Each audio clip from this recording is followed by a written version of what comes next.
Hoy vamos a hablar también de la guerra espiritual y la carne, pero había quedado un tema pendiente la semana pasada que dije que lo iba a abordar hoy. Y ese es el tema de cómo combatir contra el pecado. Cómo de alguna manera yo como ser humano puedo combatir contra la carne que me hace guerra, que se opone abiertamente a lo que Dios me pide. Porque nosotros hemos visto la semana pasada que el que se hace amigo del mundo se constituye enemigo de Dios y que los deseos de la carne son enemistad contra Dios y la carne y el espíritu se oponen entre sí. Eso es lo que hemos aprendido la semana pasada. Entonces, ¿cómo hago? ¿Cómo hago para comenzar a vencer el pecado en mi vida? Porque este es un temazo. Muchas veces nosotros nos quedamos estancados en el hecho de que, bueno, somos pecadores, eh, no hay nada que podamos hacer, así somos, ¿verdad? Así nos quedaremos.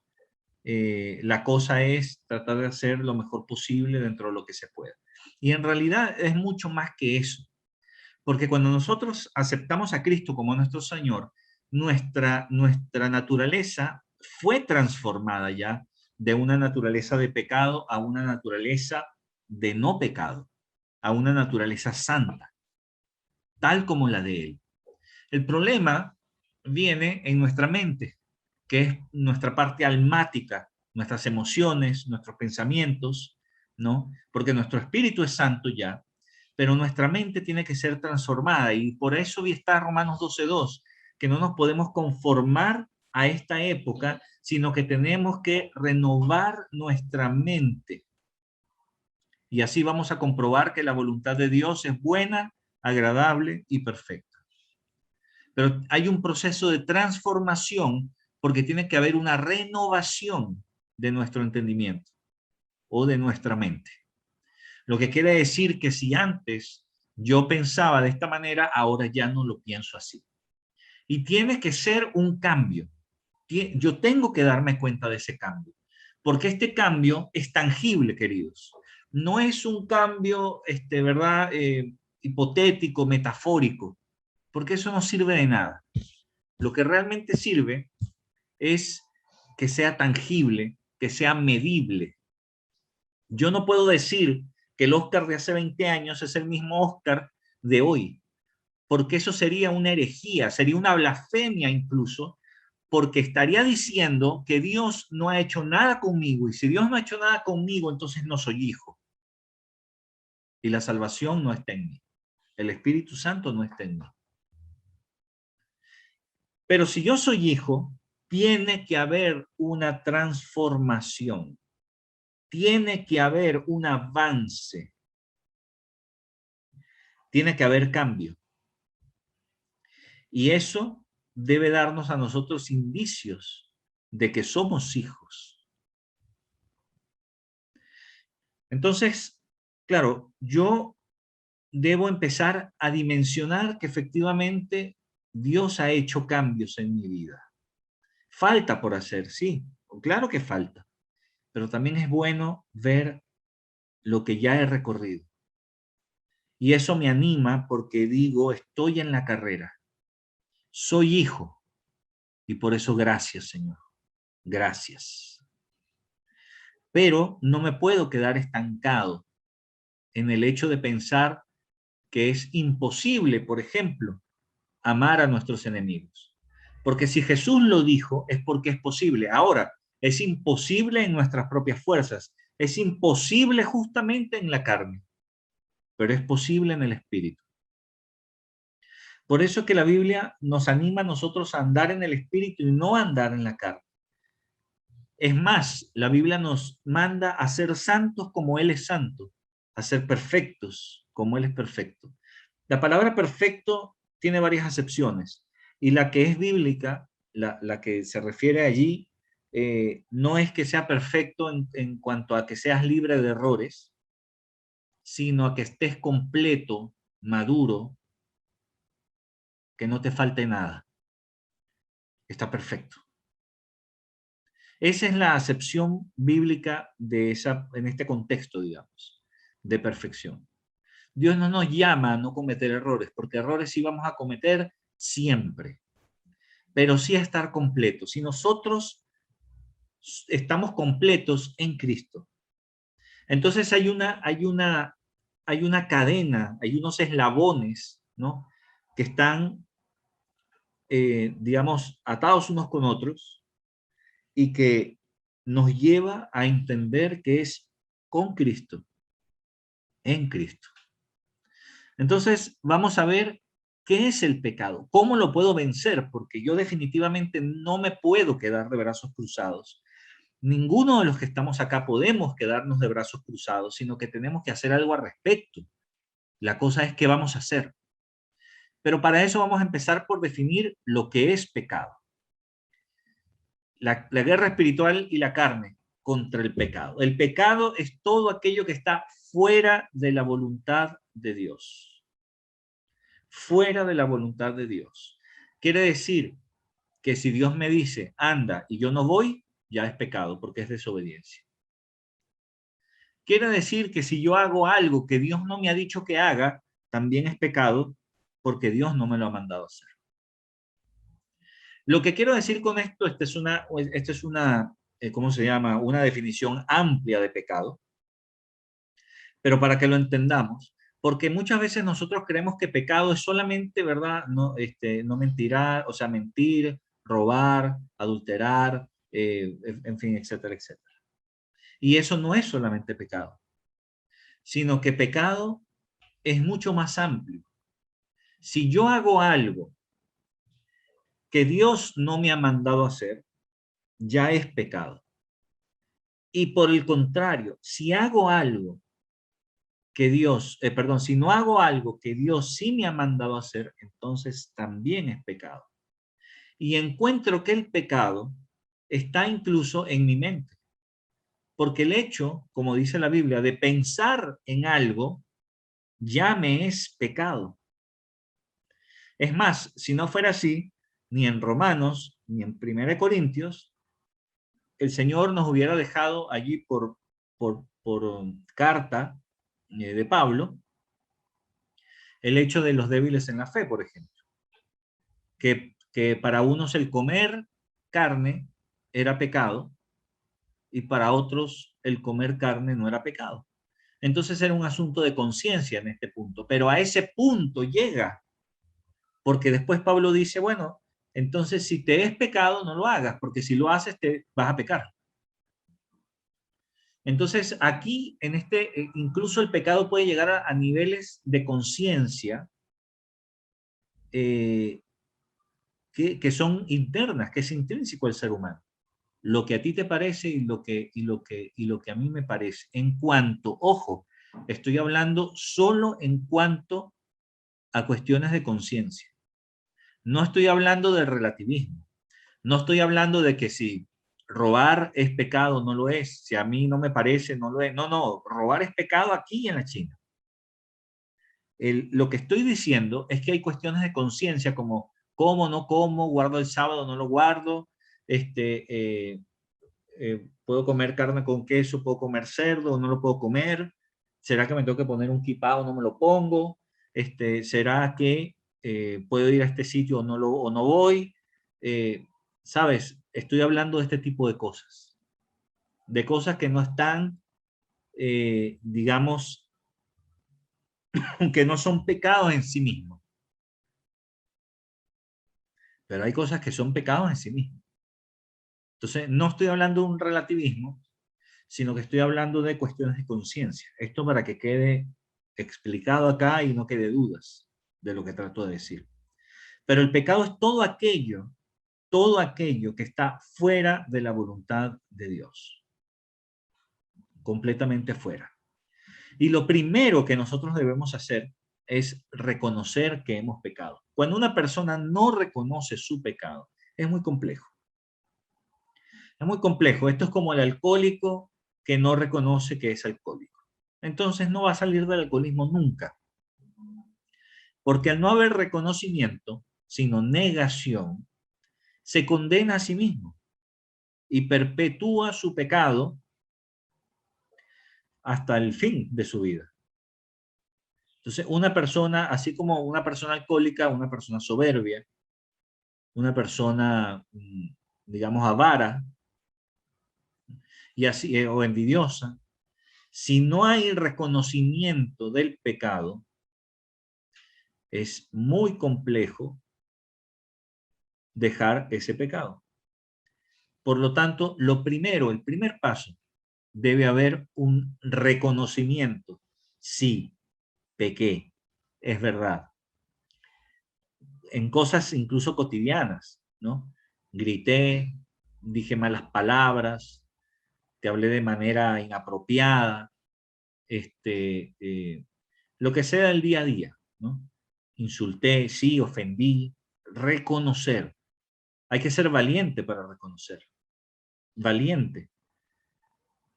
Entonces, esa valentía debe estar en nosotros. Nosotros no podemos echarla por fuera. Entonces, es lo primero. Por eso es que en Primera de Juan 1:8 dice, si decimos que no tenemos pecado, nos engañamos a nosotros mismos y la verdad no está en nosotros. No podemos decir que no tenemos pecado. No podemos decir que estamos completamente limpios, porque sería un autoengaño. Y al autoengañarme, ya la verdad ya no está en mí. ¿Y quién es la verdad? Jesucristo. Jesucristo no vive en el engaño, vive en la verdad plena. Entonces yo no puedo decir que yo no he pecado, yo tengo que reconocer mi pecado. Es importante ese acto de humildad, de valentía, donde yo reconozco, sí, es verdad, yo dije eso, sí, es verdad, yo hice esto. O delante de Dios, sí, es verdad, Señor, yo pensé esto. Es más, pienso esto, lo pienso y no y me molesta. Yo muchas veces he tenido este diálogo con el Señor. Sí, Señor, yo sí pienso esto.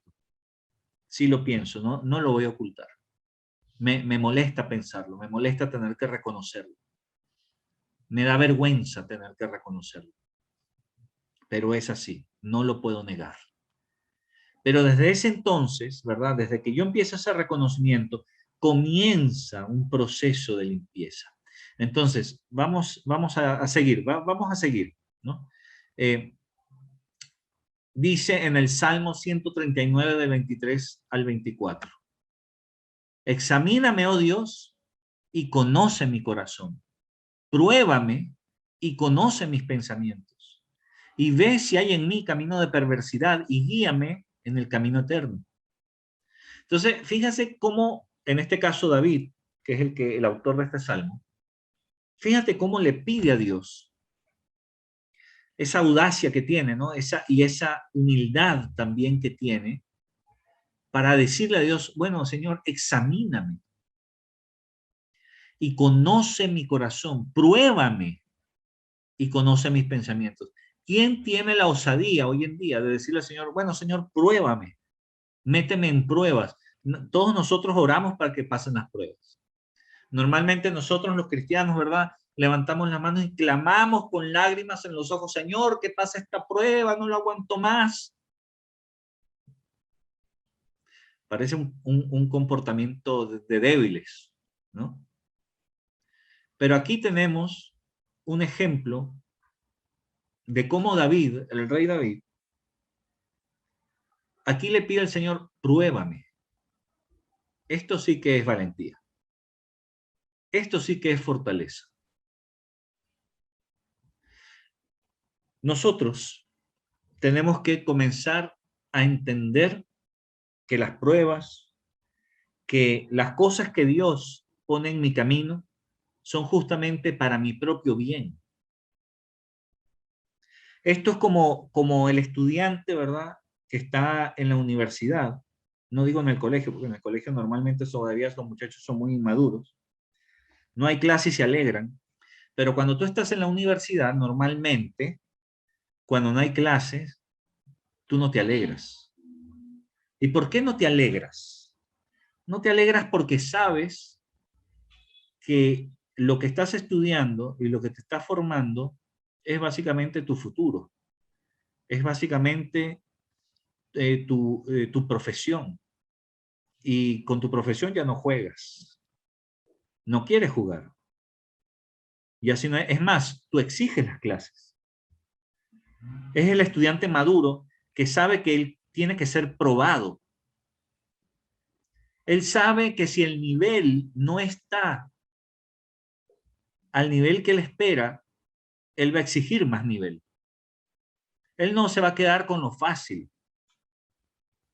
Va a buscar el nivel que él quiere tener. Porque no se trata de una nota.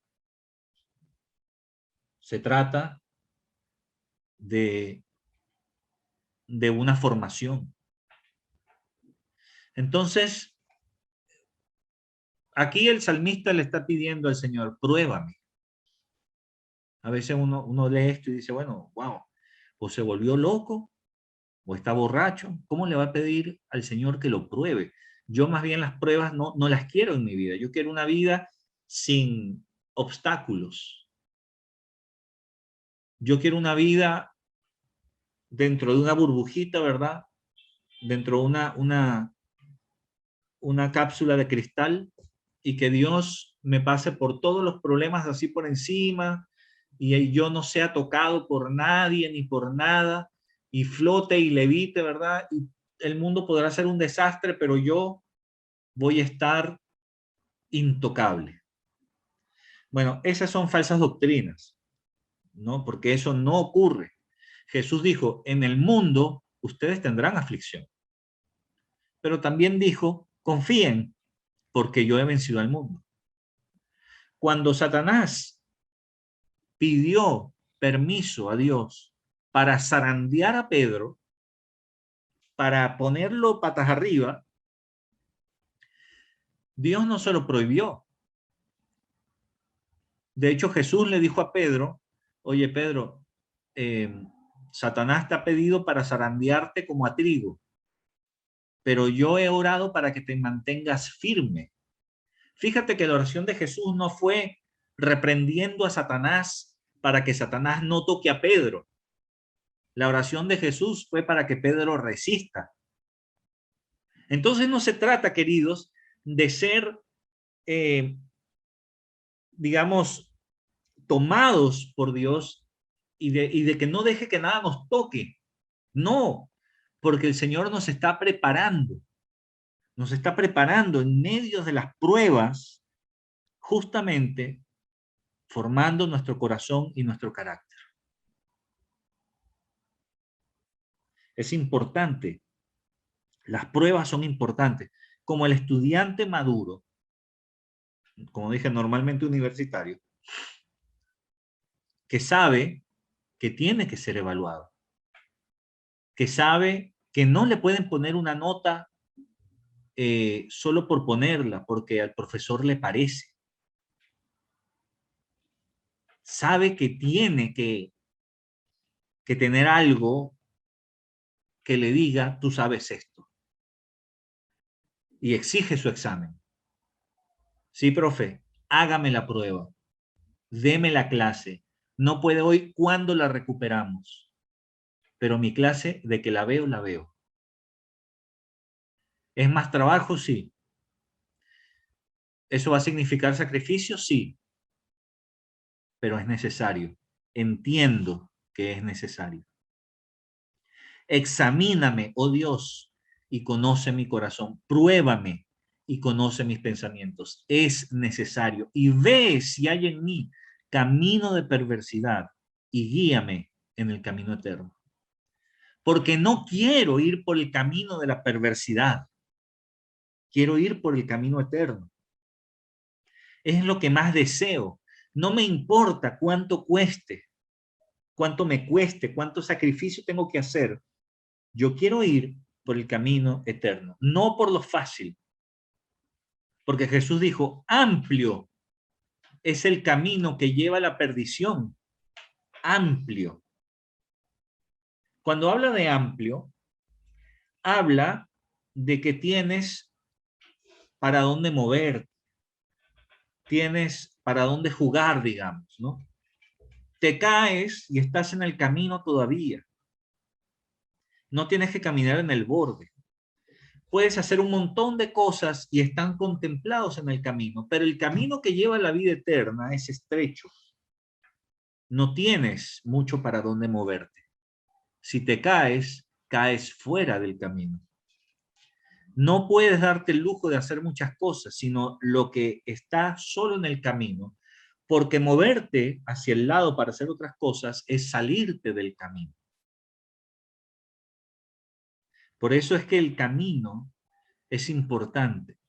No quiero ir por el camino de la perversidad, pero por el contrario, guíame por el camino eterno. Entonces, este reconocimiento de lo que necesito está ligado a la confesión. Confesar es estar de acuerdo. Estoy de acuerdo de que es un pecado, estoy de acuerdo con algo y lo confieso. Así me vaya mal, no importa, porque lo importante no es cómo me vaya o cómo me vean. Lo importante es estar al día con el Señor.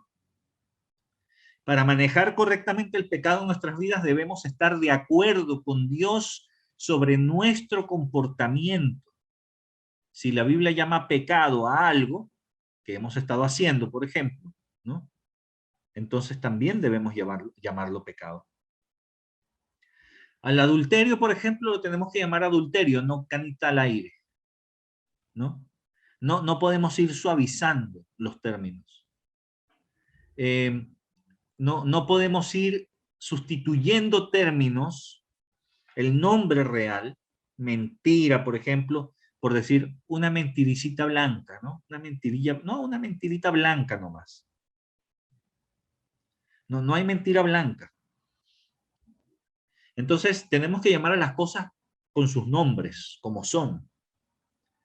Y en nuestra confesión debemos ser lo suficientemente valientes, como dije hace un rato, para ser completamente honestos ante el Señor. Debemos comenzar confesando todo pecado conocido y luego pedirle al Señor que nos revele cualquier otro pecado que haya que confesar, porque muchas veces tenemos pecados ocultos. Entonces, por eso es que en Primera de Juan, que les pongo aquí el versículo, 1:9 dice, si confesamos nuestros pecados, Él, o sea, Dios, es fiel y justo para perdonar nuestros pecados y limpiarnos de toda maldad. La confesión a Dios, como vemos acá, ¿no? La confesión de nuestros pecados a Dios, no a la gente, no a los hombres, a Dios, nos da el perdón y la limpieza para seguir hacia adelante. Cuando tú confiesas tu pecado delante de Dios, primero tú tienes que haberlo reconocido, ¿no? Y confesar es estar de acuerdo. Sí, Señor, yo hice esto, yo pensé esto, yo dije tal otra cosa, ofendí, robé, lo que sea. Tiene que haber un reconocimiento y una confesión.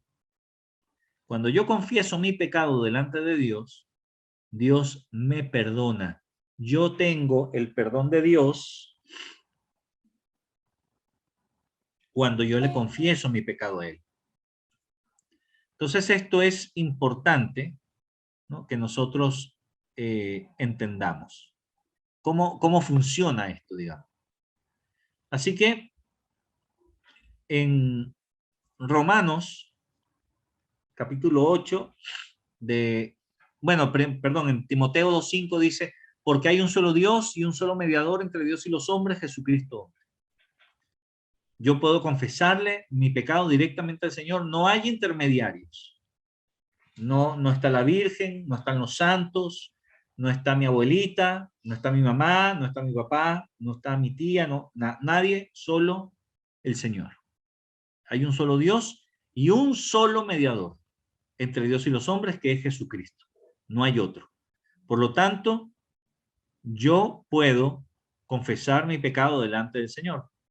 Pero en Romanos 8, desde la última parte del versículo 26 y el 27 dice, El Espíritu mismo intercede por nosotros con gemidos indecibles, mas el que escudriña los corazones sabe cuál es la intención del Espíritu, porque conforme a la voluntad de Dios intercede por los santos. Es decir, que hay dos intercesores entre Dios y nosotros, que es Jesucristo y el Espíritu Santo, que son lo mismo al final. Por eso es que en el versículo habla, en Timoteo dice que hay un solo mediador, que es Jesucristo. Y Romanos dice que el Espíritu Santo también intercede. Al interceder está mediando. Pero entre Jesús y el Espíritu Santo no hay diferencia. Es el mismo Dios que intercede a sí mismo. O sea, como lo ven, tal como lo vemos, Dios hace todo. No hay otro personaje que intervenga en esto, sino que Dios lo hace todo, o a través de Jesucristo o a través del Espíritu Santo, pero lo hace. Entonces, tanto Jesucristo como el Espíritu Santo interceden por nosotros y esto lo tenemos que tener claro.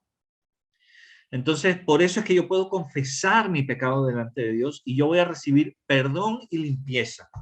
Eso tiene que estar súper claro para nosotros. Pero también se deben confesar los pecados delante de las personas, o en este caso de los ancianos de la iglesia, porque la oración de ellos trae sanidad. En Santiago 5:16 dice, confesaos vuestras ofensas unos a otros y orad unos por otros para que seáis sanados. La oración eficaz del justo puede mucho. Entonces, fíjense lo siguiente.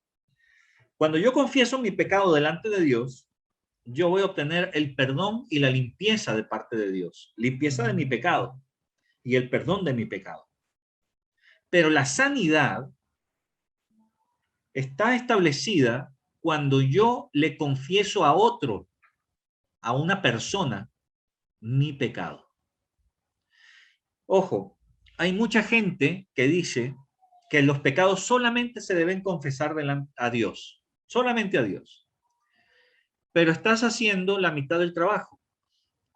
Porque sí, los pecados sí se deben confesar a Dios, ahí voy a tener el perdón de Dios y la limpieza de ese pecado, y de ahí en adelante voy a estar limpio. Pero muy probablemente yo voy a recaer en el pecado.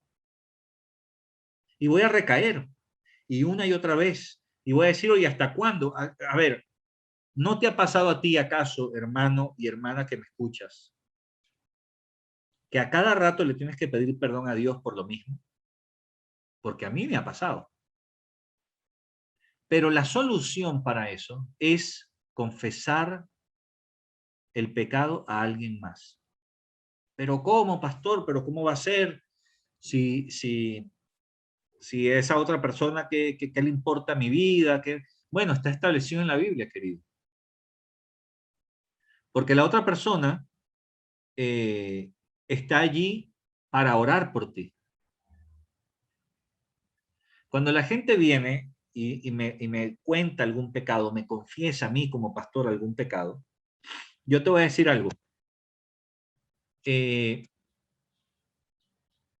Yo no pienso en burlarme de esa persona, ni pienso tampoco en, pero ¿cómo es posible? O sea, pero ¿cómo se atrevió? ¿Cómo? No, no, no. Yo entiendo que estoy para ir para orar por esa persona, porque la oración trae sanidad. Y he podido ver, tanto en mi propia vida como en las de otros, cómo las personas cuando confesamos los pecados delante de otras, aparte de Dios, lo primero es con el Señor. Uno viene limpio de parte del Señor y después confiesa el pecado, pastor, ¿verdad? Tal cosa, tal otra. O tal vez con algún líder maduro de la iglesia, ¿verdad?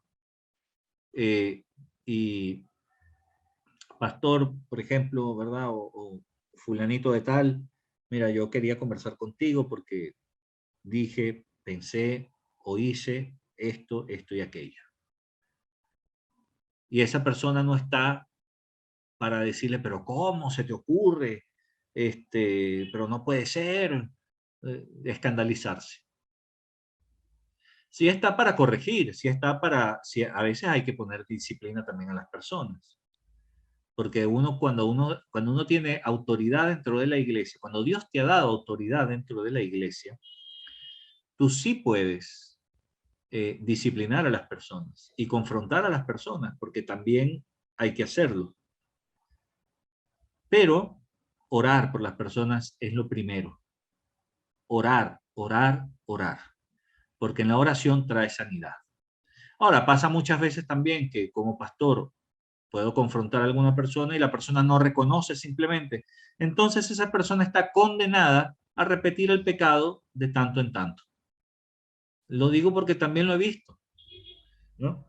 Entonces es importante reconocer, confesar a Dios primeramente, obtienes el perdón y la limpieza de tu pecado, pero la sanidad para que dejes el pecado, para dejar el pecado, tiene que haber sanidad, no solo perdón.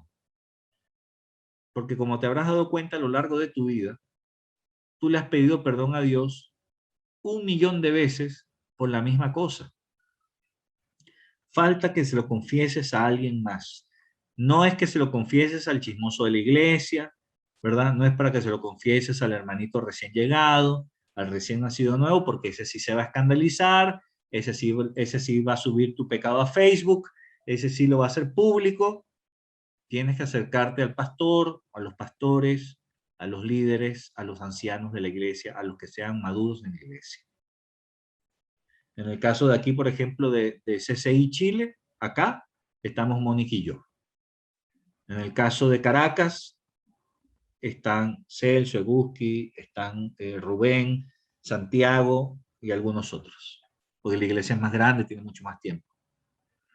Entonces, de eso se trata, es un equipo de trabajo, somos hermanos, y Dios no ha querido sacar a la iglesia de la ecuación, Él quiere que vivamos en comunidad, Él quiere que nos conozcamos unos a otros, que cuando dice de conocernos, cuando hablo de conocernos, me estoy refiriendo a que de verdad nos entendamos, a que sepamos cuáles son nuestras debilidades y estemos orando los unos por los otros, porque eso es parte del amarnos los unos a los otros.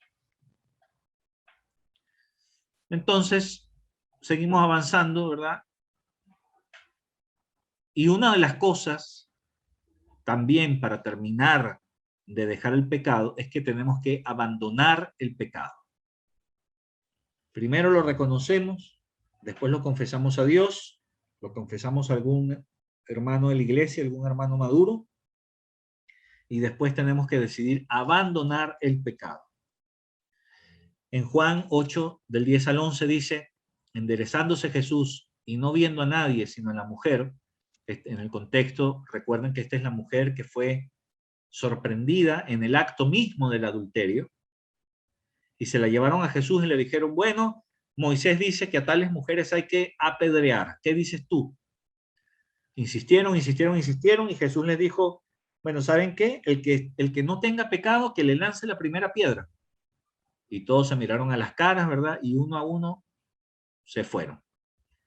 Entonces, enderezándose Jesús y no viendo a nadie, sino a la mujer, le dijo, mujer, ¿dónde están los que te acusaban? ¿Ninguno te condenó? Ella dijo, ninguno, Señor. Entonces Jesús le dijo, ni yo te condeno. Vete y no peques más. Abandona tu pecado. No peques más. Es el mandamiento de Dios para vivir una vida santa. Fíjate que Jesús le dijo, no peques más. No le dijo, bueno, si te es posible, ¿verdad? No peques más, tú sabes, yo entiendo que la carne es débil, bueno, pero trata. No le dijo trata. Le dio una orden directa, no peques más. Esa orden se las dio a otros también, no solamente a esta mujer. También cuando sanó a un hombre que era cuadrapléjico y que estaba 38 años tratando de ser sanado. 38 años. Jesús lo sanó y le dijo, anda, vete y no peques más, no vaya a ser que una cosa peor te sobrevenga. Entonces, es una orden. No es una sugerencia lo que está diciendo Jesús. No es una propuesta, algo para que tú consideres y lo pienses, a ver si puedes, si no, si están las condiciones, si no, que revisen la estadística, a ver si es posible o no. No, no, es una orden. No peques más. Es una orden directa. No podemos, queridos, afirmar seriamente que estamos tratando adecuadamente el pecado si nos negamos a dejar. Si encontramos una serpiente venenosa dentro de la casa, no jugamos con ella, la sacamos del lugar.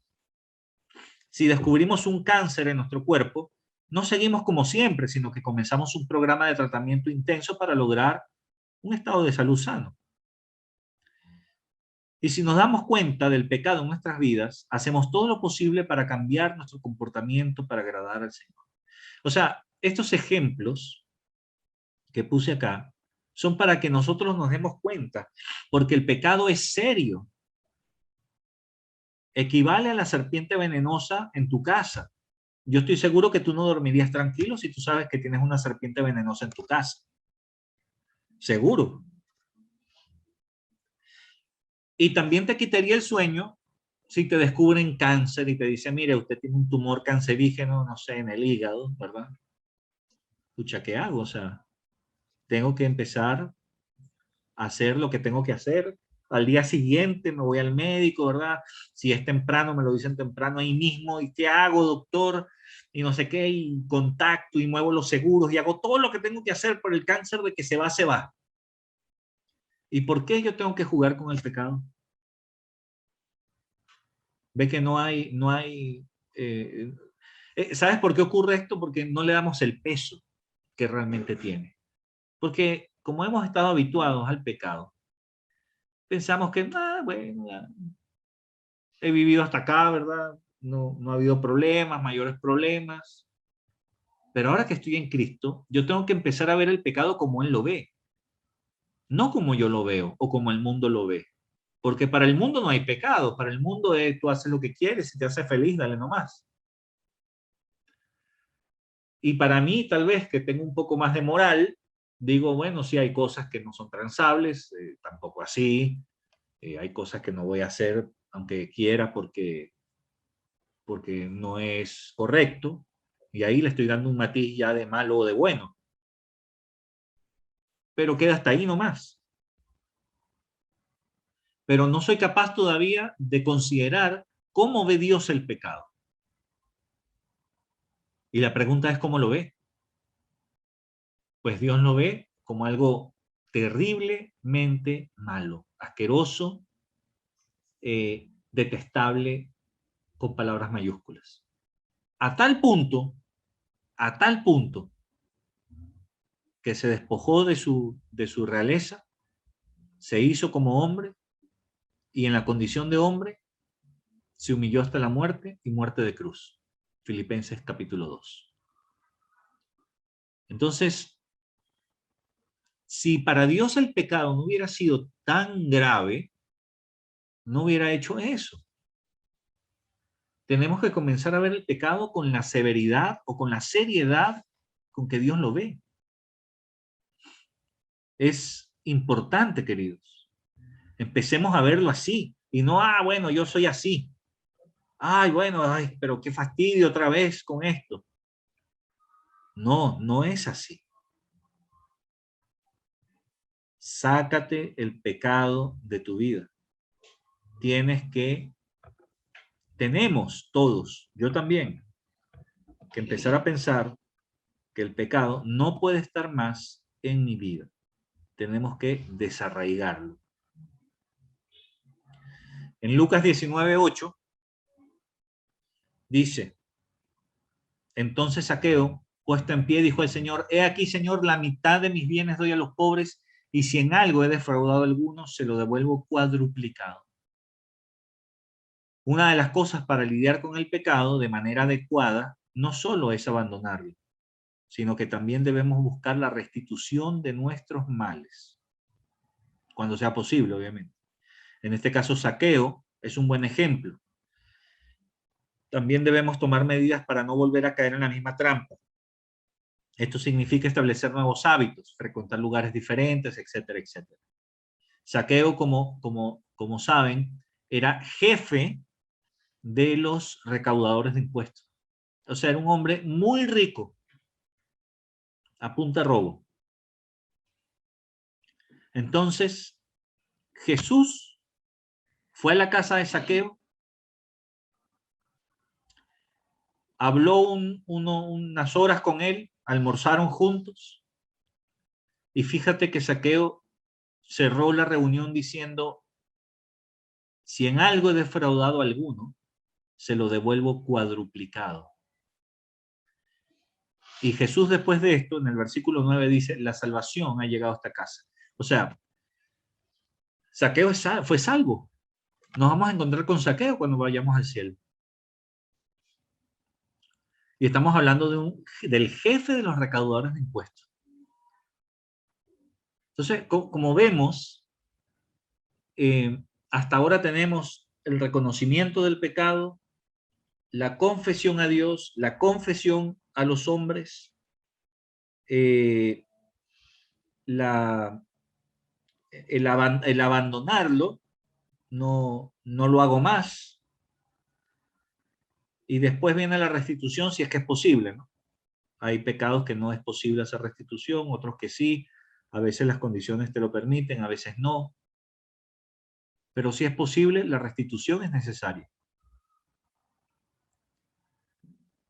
En Marcos 14:38 dice: velad y orad para que no entréis en tentación. El espíritu, la verdad, está dispuesto, pero la carne es débil.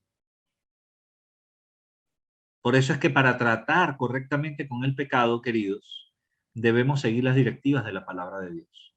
No las tuyas propias, no las mías, las de Dios. Velar y orar. Velar, ¿qué significa? Estar atento, estar pendiente, y orar. Estas dos cosas son necesarias para no entrar en tentación. Estar pendiente. Si tú te das cuenta, la mayoría de las veces cuando pecamos, cuando pecas, es porque has estado distraído, es porque no has estado orando, porque tu relación con Dios está ahí nomás.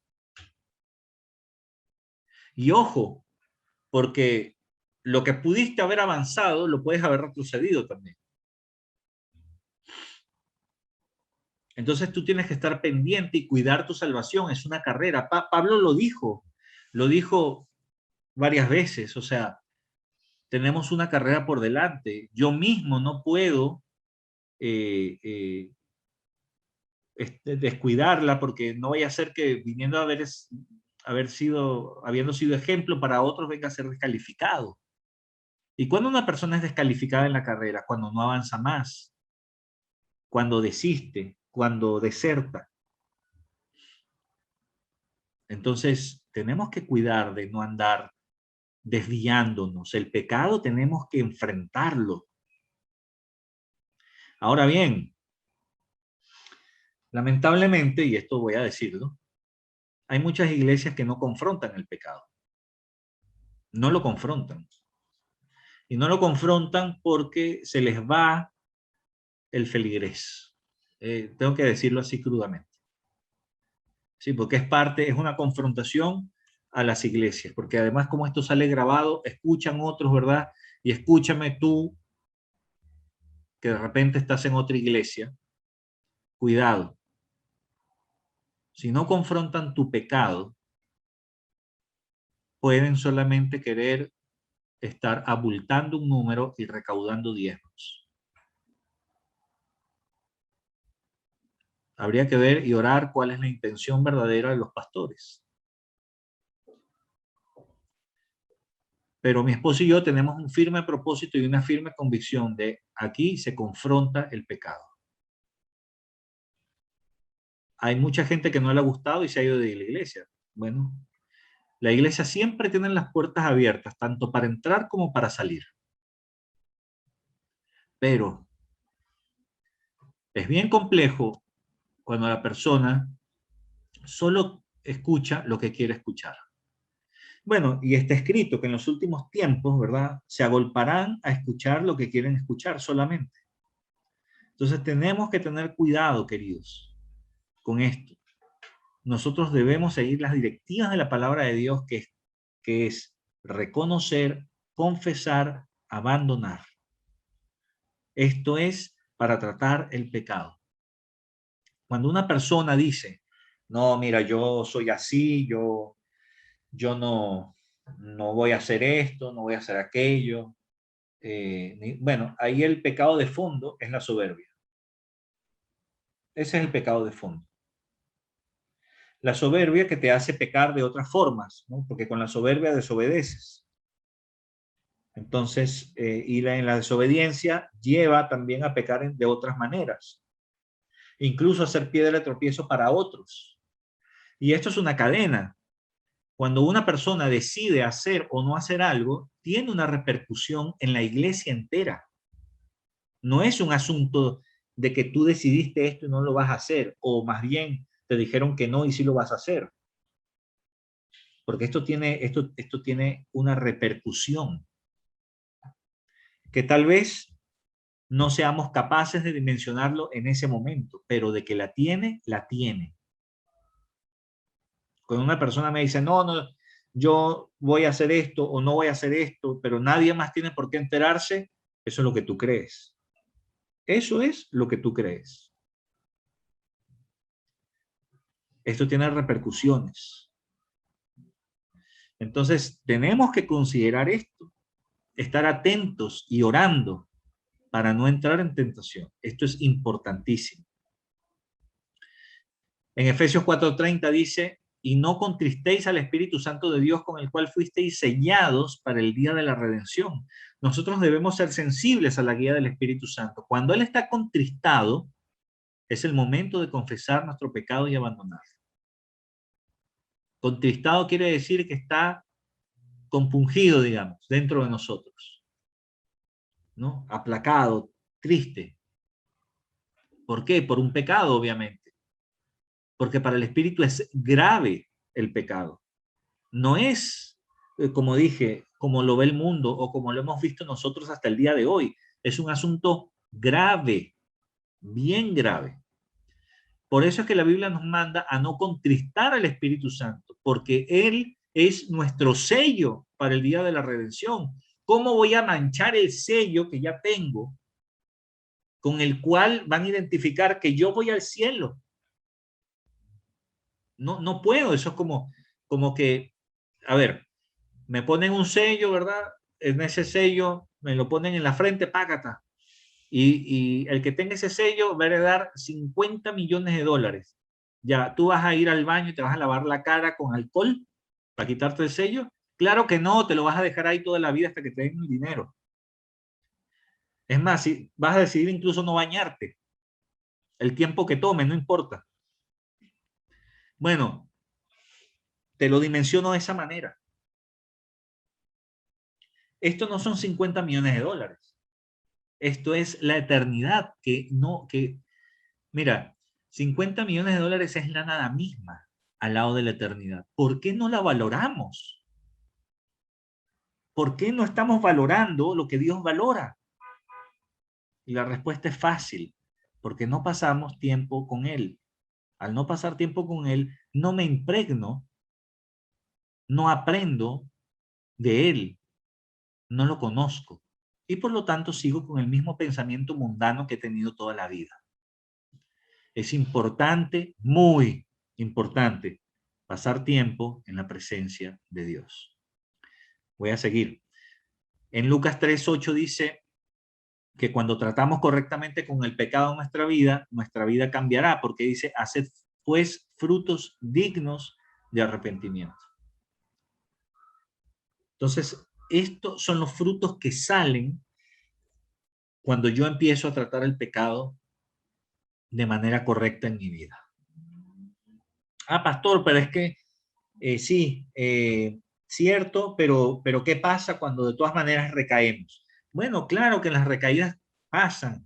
Por eso también Juan en su primera carta dice, bueno, hijitos míos, si alguno hubiere pecado, abogado tenemos para con Dios, es Jesucristo.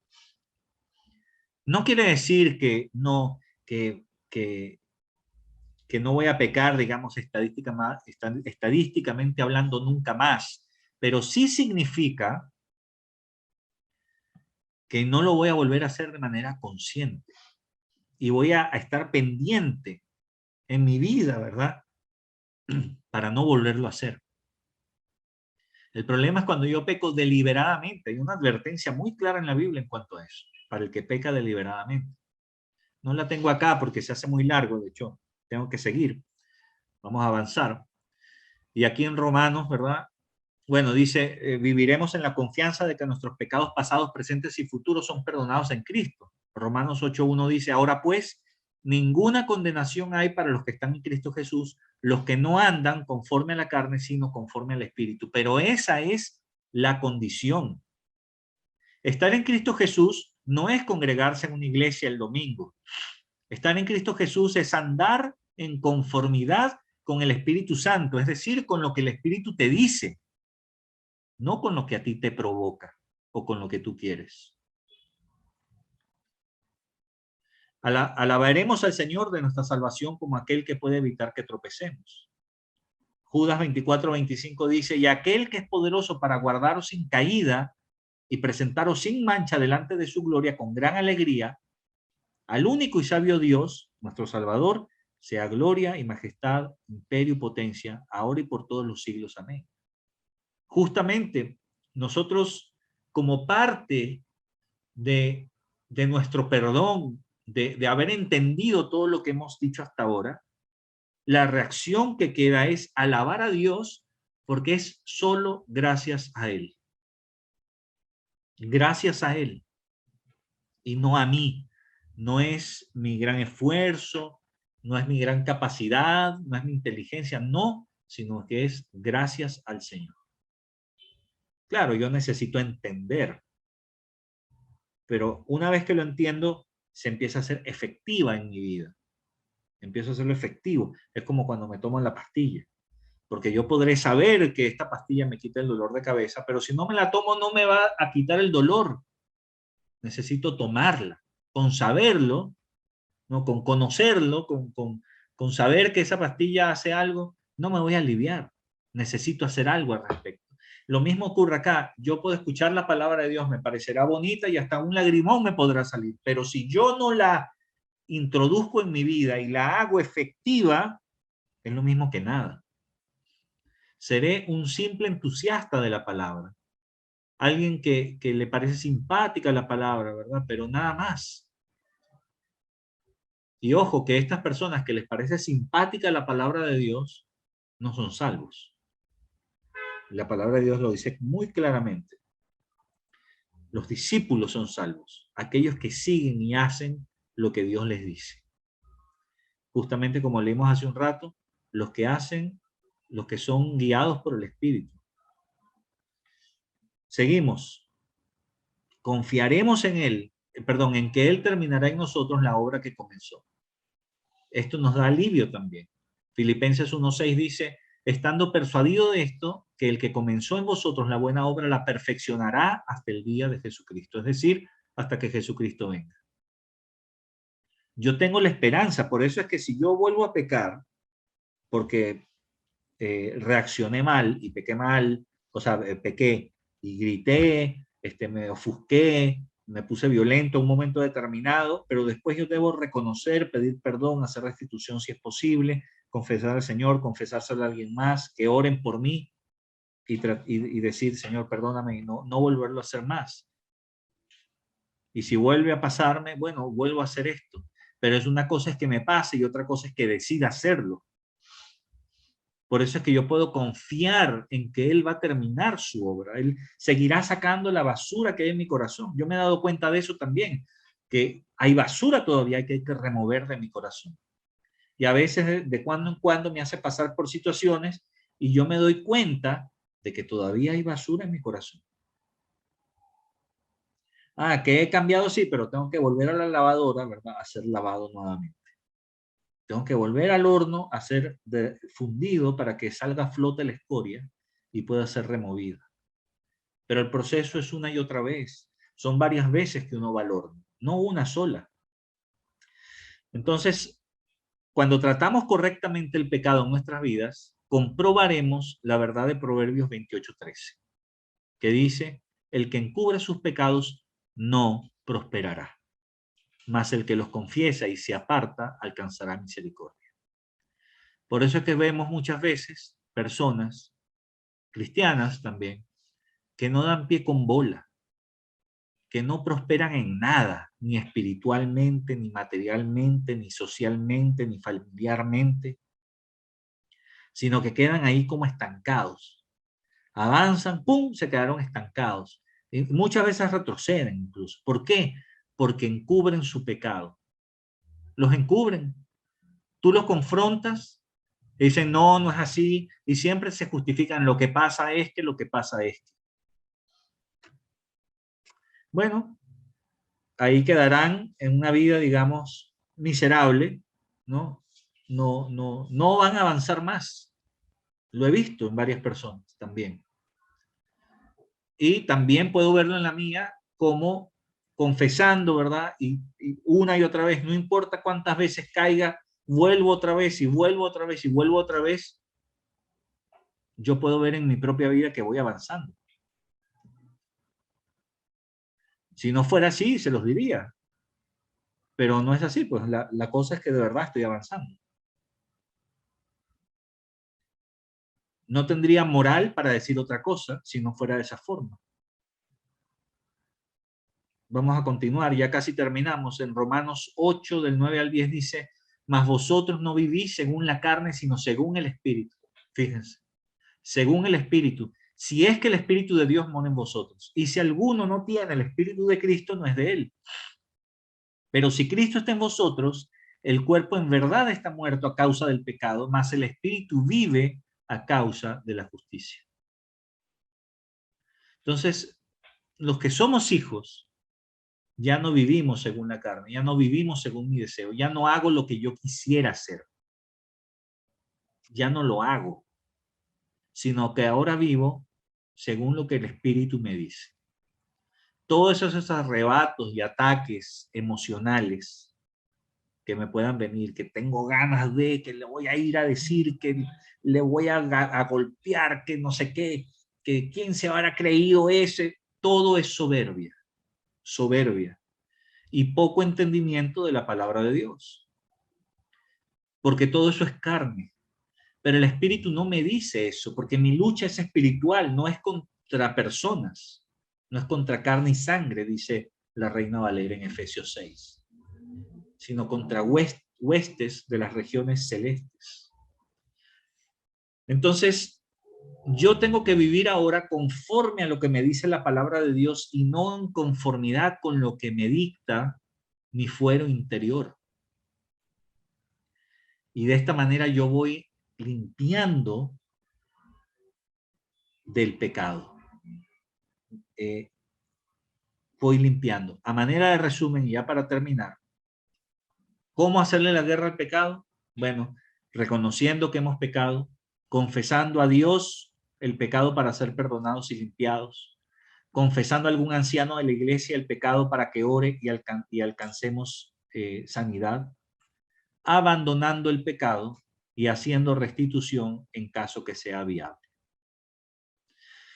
Así que estos 5 puntos son los que hemos aprendido hoy para que nos los llevemos en la cabeza, podamos meditarlos y comenzar a practicarlos, queridos.